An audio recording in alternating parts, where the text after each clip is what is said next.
Yuk kita cari tahu bareng, kita bahas bareng mengenai perbedaan CPM dan RPM yang ada di YouTube. Banyak orang yang memang menafsirkan secara kurang tepat mengenai CPM atau RPM ini sendiri. Walaupun demikian, tapi keduanya itu memang berkaitan atau saling berhubungan terhadap penghasilan atau revenue di YouTube itu sendiri. Baik, lalu bagaimana perbedaannya? Sebelum aku menjelaskan mengenai dari segi perbedaan, kalian perlu ketahui terlebih dahulu untuk CPM dan RPM kita bisa lihat pada dashboard YouTube yang bisa diakses di YouTube Studio. Oke, kita masuk ke bagian YouTube Studio ini.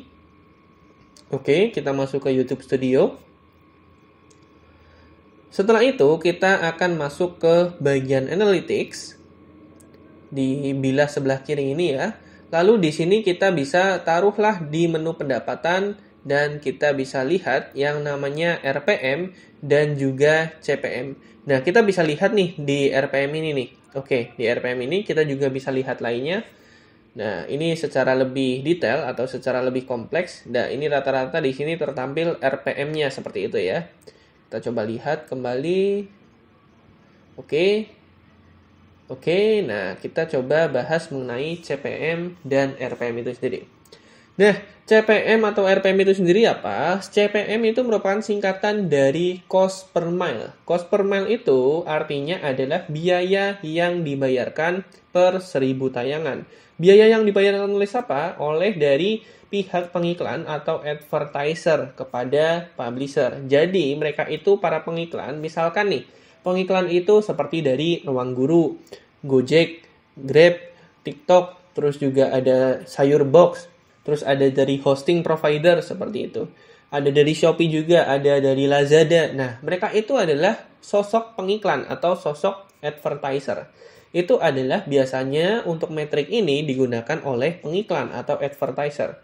Bedanya dengan RPM adalah singkatan dari revenue per miles, yakni penghasilan yang didapatkan dari 1000 tayangan. Bedanya apa? Kalau CPM itu adalah metrik bagi advertiser atau pengiklan, sedangkan RPM adalah metrik bagi kita, publisher atau content creator yang menerima tampilan iklan yang diiklankan oleh advertiser. Itu dulu, dua hal yang sederhana, dua hal yang harus kalian pahami terlebih dahulu. Jadi di sini itu ada iklan masuk, ada iklan yang ditampilkan oleh platform tersebut. Secara mudahnya, kalau misalkan nih di TV ya, ada iklan sampo, ada iklan sabun, ada iklan misalkan apa seperti itu ya. Nah, mereka beriklan di TV. Nah, advertisernya adalah pengiklan dari sabun, sampo tersebut.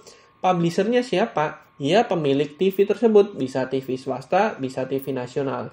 Nah, bedanya dengan di YouTube, di sini adalah CPM-nya atau RPM-nya. CPM itu dari pengiklan, mirip seperti tadi.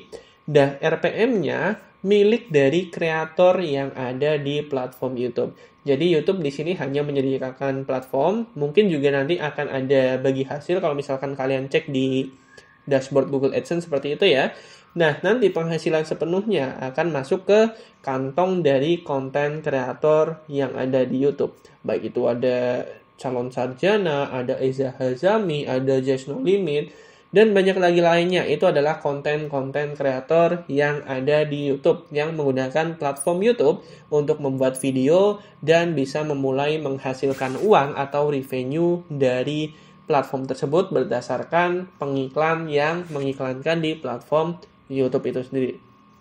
Oke, ini adalah hal yang sederhana, hal yang perlu kalian pahami bahwasanya pengiklan itu menggunakan platform YouTube. Dia itu menggunakan platformnya sebenarnya adalah Google, tapi di situ dia bisa mencari segmentasinya itu mau ditampilkan di search, display, YouTube, seperti itu, dan lain sebagainya. Nah, banyak dari mereka ada segmentasinya sendiri.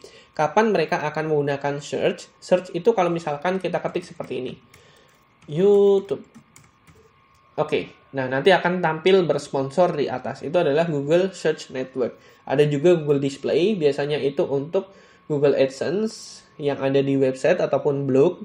Terus juga ada untuk pemilihan platform di YouTube itu sendiri.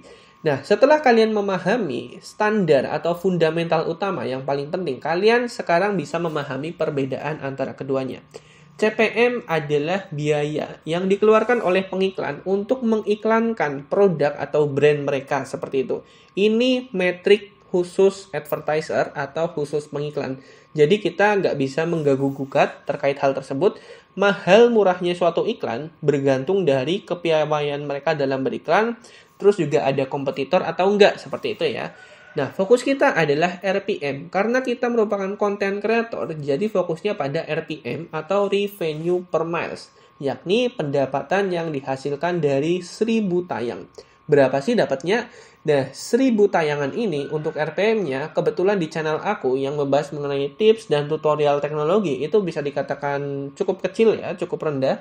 Itu per 1000 tayangan mendapatkan Rp10.168 dalam 28 hari terakhir. RPM ini akan berbeda jika kalian tarik durasi waktunya juga berbeda. Akan berbeda juga jika ada momen-momen tertentu, biasanya iklan akan mahal dan kita juga akan memperoleh bayaran yang mahal juga. Misalkan momen-momen seperti Idul Fitri, Idul Adha, momen kemerdekaan, momen tahun baru, momen Black Friday, dan masih banyak lagi lainnya. Biasanya itu iklan-iklan akan tayang tuh di situ. Atau momen gajian akhir bulan juga bisa jadi. Nah, kita bisa lihat 28 hari terakhir itu untuk 1000 penayangan atau RPM-nya dapat 10.168 perak. Simpelnya seperti itu. Kalau misalkan ya, jadi aku itu punya 1382 jam tayang atau penayangan, ya aku dapatnya sekitar 10.000 atau 15 ribuan sehari itu ya. Gitu ya simpelnya. Simpelnya seperti itu, tapi nggak semudah itu. Terus kita juga bisa lihat nih, misalkan tarikannya tadi kan 28 hari terakhir. Bisa jadi berubah kalau misalkan kita tarik 90 hari terakhir. Nah, ini jadi 8.000. Malah turun lagi tuh. Bisa kita tarik juga 365 hari terakhir atau 1 tahun terakhir dan akan turun lagi. Dan ini sangat kecil sekali seperti itu. Nah, setelah kalian mengetahui perbedaan CPM dan RPM, kalian nantinya bisa membuat suatu konten yang memiliki high RPM atau high CPM itu sendiri. Bagaimana caranya? Caranya adalah dengan membuat konten-konten yang banyak pengiklannya. Misalkan terkait teknologi. Teknologinya spesifik nih. Spesifik terkait hosting. Terus terkait AI. Terus terkait digital marketing. Itu banyak pengiklannya. Terus kalian membuat konten mengenai keuangan. Itu ada investasi. Terus juga ada mungkin dari misalkan yang banyak itu ada pinjol seperti itu. Itu RPM-nya akan tinggi, CPM-nya juga tinggi karena memang persaingan mereka itu sangat banyak seperti itu. Nah, itu adalah tips untuk meningkatkan RPM yang akan berpengaruh pada penghasilan YouTube.